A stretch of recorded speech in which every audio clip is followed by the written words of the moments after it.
ನಮಸ್ಕಾರ, ಎಲ್ರಿಗೂ ಶುಭೋದಯ. ಇವತ್ತಿನ ವಿಡಿಯೋದಲ್ಲಿ ನಾನು ಕೆಲವೊಂದು ರೆಸಿಪಿ ಜೊತೆ ಒಂದು ಹೆಲ್ದಿ ಡ್ರಿಂಕ್ ಹಾಗೆ ಹೋಮ್ ಮೇಡ್ ಸೆರ್ಲಾಕ್ ಯಾವ ರೀತಿ ಮಾಡೋದು ಅಂತ ನಾನು ನಿಮಗೆ ತಿಳಿಸ್ಕೊಡ್ತಾ ಇದ್ದೀನಿ. ಇನ್ ಕೇಸ್ ಈ ವಿಡಿಯೋ ಏನಾದರೂ ನಿಮಗೆ ಇಷ್ಟ ಆದರೆ ಪ್ಲೀಸ್ ಒಂದು ಲೈಕ್ ಮಾಡಿ, ಹಾಗೆ ನನ್ನ ಚಾನಲ್ನ ಯಾರೆಲ್ಲ ಸಬ್ಸ್ಕ್ರೈಬ್ ಮಾಡಿಲ್ಲ ಪ್ಲೀಸ್ ಸಬ್ಸ್ಕ್ರೈಬ್ ಮಾಡಿಕೊಡಿ ಅಂತ ಹೇಳ್ತಾ ಇವತ್ತಿನ ವಿಡಿಯೋನ ನಾನು ಸ್ಟಾರ್ಟ್ ಮಾಡ್ತಾ ಇದ್ದೀನಿ. ಇವತ್ತು ನಾನು ಬೆಳಗ್ಗೆಯಿಂದನೇ ಸ್ಟಾರ್ಟ್ ಮಾಡ್ತಾ ಇದ್ದೀನಿ ವಿಡಿಯೋ ಒಂದು ಹೆಲ್ದಿ ಡ್ರಿಂಕ್ ಜೊತೆಗೆ. ಅದನ್ನು ಯಾವ ರೀತಿ ಮಾಡೋದು ಅಂತ ನಿಮಗೆ ಹೇಳ್ತಾ ಹೋಗ್ತೀನಿ, ಹಾಗೆ ಅದರ ಪ್ರಯೋಜನಗಳು ಕೂಡ ನಿಮಗೆ ಒಂದೊಂದಾಗಿ ತಿಳಿಸ್ಕೊಡ್ತಾ ಇದ್ದೀನಿ. ಸೊ ಬನ್ನಿ ಯಾವ ರೀತಿ ಮಾಡೋದು ಅಂತ ಇವಾಗ ನೋಡೋಣ. ನಾನು ಮೊದಲನೇದಾಗಿ ಏನು ತೊಗೊಂಡಿದ್ದೀನಿ ಅಂತ ಐಟಮ್ಸ್ ಹೇಳ್ಬಿಡ್ತೀನಿ. ಸಕ್ಕರೆ, ಹಾಗೆ ಬಿಡಿಸಿಟ್ಕೊಂಡಿರುವಂಥ ಪುದೀನ ಎಲೆಗಳು, ಕಟ್ ಮಾಡ್ಕೊಂಡಿರುವಂಥ ಲಿಂಬೆಹಣ್ಣು, ಉಪ್ಪು, ಇದಿಷ್ಟು ಈ ಜ್ಯೂಸ್ಗೆ ಬೇಕಾಗುತ್ತೆ. ನೆಕ್ಸ್ಟ್ ಅದನ್ನು ಯಾವ ರೀತಿ ಮಾಡೋದು ಅಂತ ನೋಡೋಣ. ಮೊದಲನೇದಾಗಿ ಮಿಕ್ಸಿ ಜಾರ್ಗೆ ನಾನು 2-3 ಟೇಬಲ್ ಸ್ಪೂನಷ್ಟು ಸಕ್ಕರೆ ಹಾಕ್ಕೊಂಡಿದ್ದೀನಿ. ನಾನಿವಾಗ 2 ಗ್ಲಾಸಷ್ಟು ಜ್ಯೂಸ್ ಮಾಡ್ಕೊತಾ ಇದ್ದೀನಿ, ಹಾಗಾಗಿ ಇಷ್ಟು ಮಾತ್ರ ಶುಗರ್ ಹಾಕ್ಕೊಂಡಿದ್ದೀನಿ. ನಿಮಗೇನಾದರೂ ಕಡಿಮೆ ಬೇಕನ್ಸಿದ್ರೆ ಕಡಿಮೆ ಕೂಡ ಹಾಕ್ಕೋಬೋದು. ಇವಾಗ 2-3 ಸ್ಪೂನಷ್ಟು ಸಕ್ಕರೆ ಹಾಕ್ಕೊಂಡು ಅದನ್ನ ಮಿಕ್ಸಿ ಮಾಡ್ಕೋಬೇಕು, ಬೇರೆ ಏನೋ ಹಾಕ್ಕೋಬೇಡಿ. ಮೊದಲಿಗೆ ಮಿಕ್ಸಿ ಮಾಡ್ಕೊಂಡು ಆದಮೇಲೆ ಈಗ ಬಿಡಿಸಿಟ್ಕೊಂಡಿರುವಂಥ ಪುದೀನ ಎಲೆಗಳೇ ಹಾಗೂ ಕಟ್ ಮಾಡ್ಕೊಂಡಿರುವಂಥ ಲಿಂಬೆಹಣ್ಣನ್ನು ಹಾಕ್ಕೋಬೇಕು. ನಿಂಬೆಹಣ್ಣಿನಲ್ಲಿರುವಂಥ ಎಲ್ಲ ಬೀಜಗಳನ್ನು ನೀವು ತೆಗೆದುಬಿಟ್ಟು ಹಾಕಬೇಕಾಗುತ್ತೆ, ಇಲ್ಲ ಅಂದರೆ ಜ್ಯೂಸ್ ಕಹಿ ಆಗಿಬಿಡುತ್ತೆ. ಹಾಗಾಗಿ ಬೀಜಗಳನ್ನೆಲ್ಲ ತೆಗೆದುಬಿಟ್ಟು ಹಾಕಬೇಕು. ನೆಕ್ಸ್ಟ್ ಅರ್ಧ ಟೀ ಸ್ಪೂನಷ್ಟು ನಾನು ಉಪ್ಪು ಹಾಕ್ಕೊಳ್ತಾ ಇದ್ದೀನಿ. ಸ್ವಲ್ಪ ನೀರು ಹಾಕ್ಕೊಂಡ್ಬಿಟ್ಟು ಮಿಕ್ಸಿ ಮಾಡಿಕೊಂಡ್ರೆ ಈ ಜ್ಯೂಸ್ ರೆಡಿ ಆಗುತ್ತೆ. ಆಮೇಲೆ ನೀವು ಮಿಕ್ಸಿ ಮಾಡಿಕೊಂಡಾಗ ಸ್ವಲ್ಪ ಅದಕ್ಕೆ ನೀವು ಜ್ಯೂಸ್ ಎಷ್ಟು ಮಾಡ್ಕೋಬೇಕು ಅಷ್ಟು ನೀವು ನೀರನ್ನು ಸೇರಿಸ್ಕೋಬೇಕಾಗತ್ತೆ. ನೀರನ್ನು ಸೇರಿಸ್ಕೊಂಡು ಅದನ್ನು ಶೋಧಿಸ್ಕೊಂಡ್ಬಿಟ್ರೆ ನಿಮ್ಮದು ಜ್ಯೂಸ್ ರೆಡಿ ಆಗುತ್ತೆ, ಪುದೀನ ಲಿಂಬು ಜ್ಯೂಸ್ ರೆಡಿ ಆಗುತ್ತೆ. ಇದನ್ನು ಕುಡಿಯೋದ್ರಿಂದ ನಿಮಗೆ ಏನೇನು ಅನುಕೂಲ ಆಗುತ್ತೆ ಅಂತ ನಾನು ಹೇಳ್ತಾ ಹೋಗ್ತೀನಿ. ಪುದೀನ ಎಲೆ ಕೂಡ ತಂಪು, ಹಾಗೆ ನಿಂಬೆಹಣ್ಣಿನಲ್ಲಿರುವಂಥ ಸಿಟ್ರಿಕ್ ಆಮ್ಲ ಕೂಡ ನಮ್ಮ ದೇಹಕ್ಕೆ ತುಂಬ ಪ್ರಯೋಜನಕಾರಿಯಾಗುತ್ತೆ. ಹಾಗಾಗಿ ಈ ಜ್ಯೂಸ್ ಕುಡಿಯೋದ್ರಿಂದ ನಮ್ಮ ಬಾಡಿ ಏನಾದರೂ ಹೀಟ್ನೆಸ್ ಉಂಟು ಮಾಡಿದರೆ ಅದು ಕೂಡ ರೆಡ್ಯೂಸ್ ಆಗುತ್ತೆ. ಹಾಗೆ ನಮ್ಮ ಬಾಯಲ್ಲಿ ಇವಾಗ ಹೀಟ್ ಆದಾಗ ಸ್ವಲ್ಪ ಸಣ್ಣ ಸಣ್ಣ ಗುಳ್ಳೆಗಳಿರುತ್ತೆ, ಇದರಿಂದ ನಮಗೆ ಮಾತಾಡೋಕ್ಕಾಗಲ್ಲ, ಊಟ ಮಾಡೋಕ್ಕಾಗಲ್ಲ. ಹಾಗಾಗಿ ಈ ಜ್ಯೂಸ್ ಕಂಟಿನ್ಯೂಸ್ ಆಗಿ ನೀವು 4 to 5 ಡೇಸ್ ಕುಡಿಯೋದ್ರಿಂದ ನಿಮ್ಮ ಹೀಟ್ನೆಸ್ ಕೂಡ ರೆಡ್ಯೂಸ್ ಆಗುತ್ತೆ. ಹಾಗೆ ಬಾಯಲ್ಲಿ ಗುಳ್ಳೆಗಳು ಏನಾದರೂ ಎದ್ದಿದ್ರೆ ಅದು ಕೂಡ ಕಡಿಮೆ ಆಗುತ್ತೆ. ನಿಮ್ಮ ಕಣ್ಣು ಕೂಡ ಕೆಂಪಾಗಿರುತ್ತೆ ಹೀಟಿನಿಂದ, ಅದು ಕೂಡ ಕ್ರಮೇಣ ಕಡಿಮೆ ಆಗುತ್ತೆ. ನೀವು ಹೀಟ್ನೆಸ್ಸಿಂದ ಕೆಲವೊಬ್ಬರಿಗೆ ಮಲಬದ್ಧತೆ ಸಮಸ್ಯೆ ಕೂಡ ಉಂಟಾಗುತ್ತೆ. ಈ ಜ್ಯೂಸ್ ಕುಡಿಯೋದ್ರಿಂದ ಇವೆಲ್ಲ ಸಮಸ್ಯೆಗಳು ಕೂಡ ಕಡಿಮೆ ಆಗುತ್ತೆ. ಇನ್ನೇನು ಬೇಸಿಗೆ ಕಾಲ ಕೂಡ ಸ್ಟಾರ್ಟ್ ಆಯಿತು. ಹೊರಗಡೆ ಸಿಗುವಂತಹ ಜ್ಯೂಸು, ಕೂಲ್ ಡ್ರಿಂಕ್ಸ್ ಬದಲು ಈ ರೀತಿ ಮನೆಯಲ್ಲೇ ಮಾಡ್ಕೊಂಡು ಕುಡಿಯೋದ್ರಿಂದ ನಮ್ಮ ಹೆಲ್ತ್ ಕೂಡ ಚೆನ್ನಾಗಿರುತ್ತೆ, ಯಾವುದೇ ರೀತಿ ಸೈಡ್ ಎಫೆಕ್ಟ್ಸ್ ಕೂಡ ಇರೋದಿಲ್ಲ. ಹಾಗೆ ನಾನು ಇವತ್ತು ಮಧ್ಯಾಹ್ನಕ್ಕಂತಲೇ ಬಜ್ಜಿ ಅಥವಾ ಶೇಂಗಾ ಚಟ್ನಿ ಯಾವ ರೀತಿ ಮಾಡೋದು ಅಂತ ನಾನು ನಿಮಗೆ ಹೇಳ್ತಾ ಹೋಗ್ತೀನಿ. ಒಂದು ಮಿಕ್ಸಿ ಜಾರ್ಗೆ ಹುರ್ಕೊಂಡಿರುವಂತಹ ಶೇಂಗಾ ಬೀಜ, ನಿಮಗೆ ಎಷ್ಟು ಖಾರಕ್ಕೆ ಬೇಕೋ ಅಷ್ಟು ನೀವು ಮೆಣಸಿನ್ಕಾಯಿ ಹಾಕ್ಕೋಬೋದು. ನಾನಿಲ್ಲಿ 5-6 ಹಸಿಮೆಣಸಿನ್ಕಾಯನ್ನು ಹಾಕ್ಕೋತಾ ಇದ್ದೀನಿ. ಜೊತೆಗೆ ಸಣ್ಣದಾಗಿ ಕಟ್ ಮಾಡ್ಕೊಂಡಿರುವಂತಹ ಹಸಿ ಶುಂಠಿ ಹಾಗೆ ಬೆಳ್ಳುಳ್ಳಿಯನ್ನು ಹಾಕ್ತಾಯಿದ್ದೀನಿ. ಜೊತೆಗೆ ಒಂದು ಸ್ವಲ್ಪ ಹುಣಸೆಹಣ್ಣು, ಬೆಲ್ಲ, ಜೀರಿಗೆ, ಕೊತ್ತಂಬರಿ ಸೊಪ್ಪು, ಕರಿಬೇವು, ನಿಮಗೆ ರುಚಿಗೆ ಎಷ್ಟು ಬೇಕೋ ಅಷ್ಟು ಉಪ್ಪನ್ನು ಹಾಕ್ಕೊಂಡು ಇದನ್ನೆಲ್ಲವನ್ನು ಸೇರಿಸ್ಕೊಂಡು ಸ್ವಲ್ಪ ನೀರು ಹಾಕ್ತಾ ಇದನ್ನ ಮಿಕ್ಸಿ ಮಾಡ್ಕೋಬೇಕಾಗುತ್ತೆ. ಒಂದೇ ಸರ್ತಿ ಇದು ಸಣ್ಣ ಆಗೋದಿಲ್ಲ. ನೀವು ಸ್ವಲ್ಪ ನೀರು ಹಾಕ್ಕೊಂಡು ಇದನ್ನು ನಿಮಗೆ ಯಾವ ರೀತಿ ಬೇಕೋ ಆ ರೀತಿ ಮಿಕ್ಸಿ ಮಾಡ್ಕೋಬೇಕಾಗುತ್ತೆ.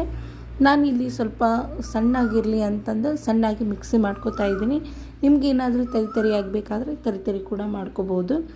ಇದನ್ನು ಇವಾಗ ಒಗ್ಗರಣೆ ಹಾಕ್ತಾಯಿದ್ದೀನಿ. ಒಗ್ಗರಣೆಗಂತ ಸ್ವಲ್ಪ ಎಣ್ಣೆ, ಅದಕ್ಕೆ ಸಾಸಿವೆ, ಜೀರಿಗೆ, ಕರಿಬೇವು ಇಷ್ಟು ಮಾತ್ರ ಹಾಕಿ ನಾನು ಒಗ್ಗರಣೆ ಹಾಕ್ಕೊಂಡಿದ್ದೀನಿ. ಏನು ರುಬ್ಬಿ ಇಟ್ಕೊಂಡಿರುವಂಥ ಶೇಂಗಾ ಚಟ್ನಿನ ಇದಕ್ಕೆ ಹಾಕಿಬಿಟ್ಟು ಚೆನ್ನಾಗಿ ಮಿಕ್ಸ್ ಮಾಡ್ಕೋಬೇಕು. ನೀವು ಯಾವ ರೀತಿ ಕನ್ಸಿಸ್ಟೆನ್ಸಿ ತುಂಬ ತೆಳು ಬೇಕಾದರೆ ತೆಳುವಾಗಿ ಮಾಡ್ಕೋಬೋದು, ಅಥವಾ ಗಟ್ಟಿ ಬೇಕಂದರೆ ಗಟ್ಟಿಯಾಗಿ ಕೂಡ ಮಾಡ್ಕೋಬೋದು. ನಾನು ಸ್ವಲ್ಪ ಮೀಡಿಯಮ್ ಇರಲಿ ಅಂತ ತುಂಬ ತೆಳುವಾಗೂ ಇಲ್ಲ, ತುಂಬ ಗಟ್ಟಿಯಾಗೂ ಇಲ್ಲ, ಆ ರೀತಿ ಮಾಡ್ಕೊಂಡಿದ್ದೀನಿ. ಈಗ ಕೆಲವೊಬ್ಬರು ರಾಗಿ ಮುದ್ದೆ ಜೊತೆಗೆ ಉಪ್ಸಾರು, ಬಸ್ಸಾರು, ಸೊಪ್ಪು ಅಂತ ತುಂಬ ಮಾಡ್ತಾರೆ. ಅದಕ್ಕೆ ತುಂಬ ಟೈಮ್ ಕೂಡ ಬೇಕಾಗುತ್ತೆ. ಈ ರೀತಿ ಮಾಡೋದ್ರಿಂದ ಟೈಮ್ ಕೂಡ ಉಳಿಯುತ್ತೆ, ತುಂಬ ಟೇಸ್ಟ್ ಕೂಡ ಚೇಂಜ್ ಅನಿಸುತ್ತೆ. ಅದಕ್ಕಿಂತ ನಿಮಗೆ ಬೇಗ ಕೂಡ ಮಾಡ್ಕೋಬೋದು. ನಾವು ಮಧ್ಯಾಹ್ನಕ್ಕಂತಲೇ ರಾಗಿ ಮುದ್ದೆ ಕೂಡ ಮಾಡಿದ್ದೆ, ಅದ್ರ ಪೂರ್ತಿ ವಿಡಿಯೋ ನನಗೆ ತೋರ್ಸೋಕ್ಕಾಗಲಿಲ್ಲ. ಹಾಗಾಗಿ ಏನು ಮುದ್ದೆ ಚೆನ್ನಾಗಿ ಯಾವ ರೀತಿ ಮಗಚೋದು ನಾನು ಈ ರೀತಿ ಮಗಿಸ್ತೀನಿ, ಇದನ್ನು ಮಾತ್ರ ನಾನು ಶೇರ್ ಮಾಡ್ತಾಯಿದ್ದೀನಿ, ಪೂರ್ತಿ ವಿಡಿಯೋ ಮಾಡೋಕ್ಕಾಗಲಿಲ್ಲ. ಸೊ ಮಧ್ಯಾಹ್ನಕ್ಕೆ ಇವಾಗ ರಾಗಿ ಮುದ್ದೆ, ಶೇಂಗಾ ಬಜ್ಜಿ ಎಲ್ಲ ರೆಡಿ ಆಯಿತು. ಇದೆಲ್ಲ ಆದಮೇಲೆ ನಾನು ನೆಕ್ಸ್ಟ್ ಯಾವ ರೀತಿ ಮನೆಯಲ್ಲೇ ಹೋಮ್ ಮೇಡ್ ಸೆರ್ಲಾಕ್ನ ಯಾವ ರೀತಿ ರೆಡಿ ಮಾಡೋದು ಅಂತ ನಿಮ್ಮ ಹತ್ರ ಇವಾಗ ತೋರಿಸ್ತಾ ಹೋಗ್ತೀನಿ. ಹೋಮ್ ಮೇಡ್ ಸೆರ್ಲಾಕಿಗೆ ನಾನು ರೇಷನ್ ಅಕ್ಕಿ ತೊಗೊಂಡಿದ್ದೀನಿ. ನೀವು ಪಾಲಿಶ್ ಅಕ್ಕಿ ಈ ರೀತಿ ತೊಗೊಳಕ್ಕೆ ಹೋಗಬೇಡಿ, ಅದರಲ್ಲಿ ಏನೂ ಫೈಬರ್ ಕಂಟೆಂಟ್ ಏನೂ ಇರೋದಿಲ್ಲ, ಕಾರ್ಬೋಹೈಡ್ರೇಟ್ಸ್ ಕೂಡ ಇರೋದಿಲ್ಲ. ಹಾಗಾಗಿ ನಾನು ರೇಷನ್ ಅಕ್ಕಿ ತೊಗೊಂಡಿದ್ದೀನಿ. 1 ಕಪ್ಪಷ್ಟು, ಒಂದು 1/4 ಕಪ್ಪಷ್ಟು ತೊಗರಿಬೇಳೆ, ಅರ್ಧ ಕಪ್ಪಷ್ಟು ಹೆಸರುಬೇಳೆ, ಹಾಗೆ 1 ಟೇಬಲ್ ಸ್ಪೂನಷ್ಟು ಉದ್ದಿನಬೇಳೆ ತೊಗೊಂಡಿದ್ದೀನಿ. ನಿಮ್ಮ ಕಡೆ ಏನಾದರೂ ಉದ್ದಿನ ಕಾಳು ಇದ್ದರೆ ಉದ್ದಿನ ಕಾಳು ಕೂಡ ಯೂಸ್ ಮಾಡ್ಕೋಬೋದು. ಒಂದು 6ರಿಂದ 7 ಬಾದಾಮಿ ತೊಗೊಂಡಿದ್ದೀನಿ, 5ರಿಂದ 6 ಗೋಡಂಬಿ ತೊಗೊಂಡಿದ್ದೀನಿ. ಗೋಡಂಬಿ ಇದ್ದರೆ ಹಾಕ್ಕೊಳ್ಳಿ, ಇಲ್ಲಾಂದರೆ ಸ್ಕಿಪ್ ಮಾಡಿ. ಎಲ್ಲ ಕೂಡ ಸಿಪ್ಪೆ ಇದ್ದರೆ ಏನೂ ಪ್ರಾಬ್ಲಮ್ ಇಲ್ಲ. ಸಿಪ್ಪೆ ಇರೋದ್ರಿಂದ ತುಂಬಾ ಒಳ್ಳೆಯದು. ಅದರಲ್ಲಿ ಫೈಬರ್ ಕಂಟೆಂಟ್ ಕೂಡ ಇರುತ್ತೆ, ಕಾರ್ಬೋಹೈಡ್ರೇಟ್ಸ್ ಕೂಡ ಇರುತ್ತೆ. ಹಾಗಾಗಿ ಪಾಲಿಷ್ ಮಾಡಿರೋದನ್ನು ಮಾತ್ರ ಯೂಸ್ ಮಾಡ್ಕೋಬೇಡಿ. ಈಗ ಇವನ್ನೆಲ್ಲ ಹಾಕಿ ಒಂದು 5ರಿಂದ 6 ಸರ್ತಿ ಚೆನ್ನಾಗಿ ತೊಳಿಬೇಕು. ನಾನು ಇದನ್ನು ನೆರಳಲ್ಲೇ ಒಣಗಿಸ್ತಾ ಇದ್ದೀನಿ. ಬಿಸಿಲಲ್ಲಿ ಕೂಡ ಒಣಗಿಸ್ಬೋದು, ಆದರೆ ನಾನು ನೆರಳಲ್ಲೇ ಒಣಗಿಸ್ತಾ ಇದ್ದೀನಿ. ಯಾಕಂದರೆ ಬೇಗ ಒಣಗುತ್ತೆ. ಹೊರಗಡೆ ಹಾಕಿದರೆ ಸ್ವಲ್ಪ ಧೂಳು ಆ ರೀತಿ ಬರುತ್ತೆ ಅಂತ ನಾನು ಒಳಗಡೆನೇ ನೆರಳಲ್ಲೇ ಒಣಗಿಸ್ತಾ ಇದ್ದೀನಿ. ಇದು ಒಣಗಿದ ಮೇಲೆ ಯಾವ ರೀತಿ, ಈಗ ಏನು ನಾವು ಹಸಿ ಇರುವಾಗ ಹಾಕ್ತಾ ಇದ್ವಲ್ಲ, ಒಣಗಿಸ್ತಾ ಇದ್ವಲ್ಲ, ಆವಾಗ ಕೈಗೆ ಹತ್ಕೊಳ್ಳುತ್ತೆ. ಆದರೆ ಒಣಗಿದ ಮೇಲೆ ಇದು ಯಾವುದೇ ರೀತಿ ನಮಗೆ ಕೈಲಿ ಹತ್ಕೋಬಾರ್ದು, ಆ ರೀತಿ ನೀವು ಒಣಗಿಸ್ಬೇಕು. ಇದು ಪೂರ್ತಿಯಾಗಿ ಚೆನ್ನಾಗಿ ಡ್ರೈ ಆದಮೇಲೆ ಇಲ್ಲಿ ನೋಡಿ ನಾನು ಯಾವ ರೀತಿ ಮಾಡ್ತಾ ಇದ್ದೀನಲ್ಲ, ಇವಾಗ ಕೈಗೆ ಹತ್ಕೋತಾ ಇಲ್ಲ, ಈ ರೀತಿ ಕನ್ಸಿಸ್ಟೆನ್ಸಿ ಇರಬೇಕು. ಇವಾಗ ಇವು ಎಲ್ಲ ಒಣಗಿದ ಮೇಲೆ ಇದನ್ನು ನಾವು ಲೋ ಫ್ಲೇಮಲ್ಲಿ ಅಥವಾ ಮೀಡಿಯಮ್ ಫ್ಲೇಮಲ್ಲಿ ಇದನ್ನು ಚೆನ್ನಾಗಿ ಹುರ್ಕೋಬೇಕು.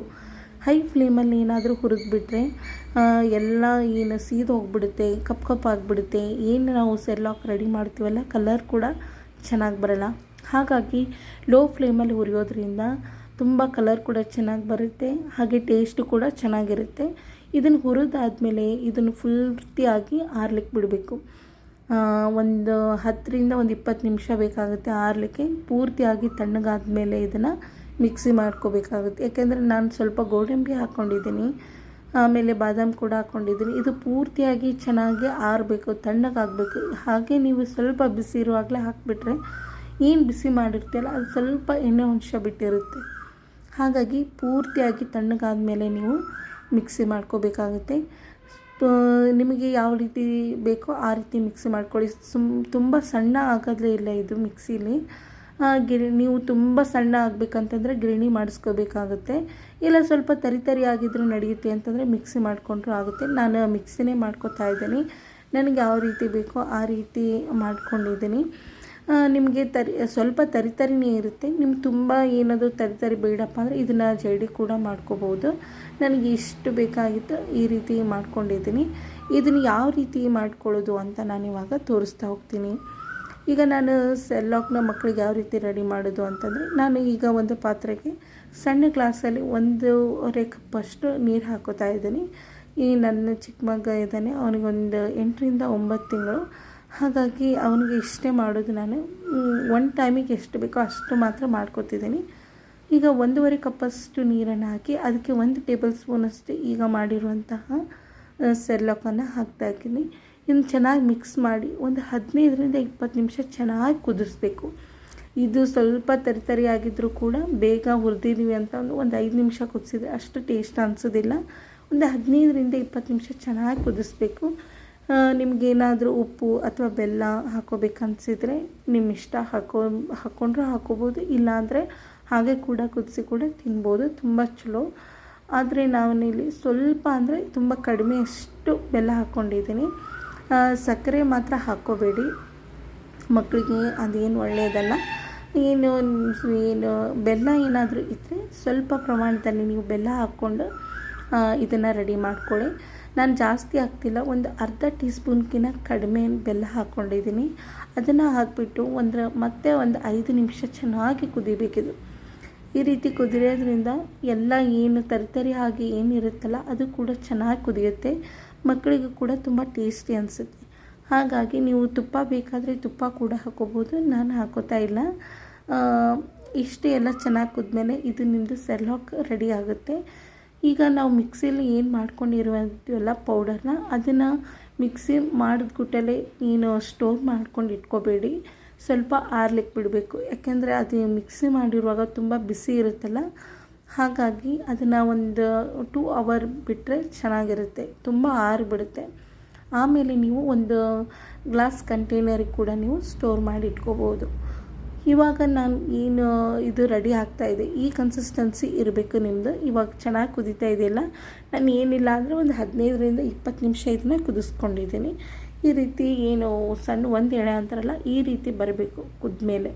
ಈ ರೀತಿ ಬಂದರೆ ಇದು ಆಗಿದೆ ಅಂತ ಅರ್ಥ.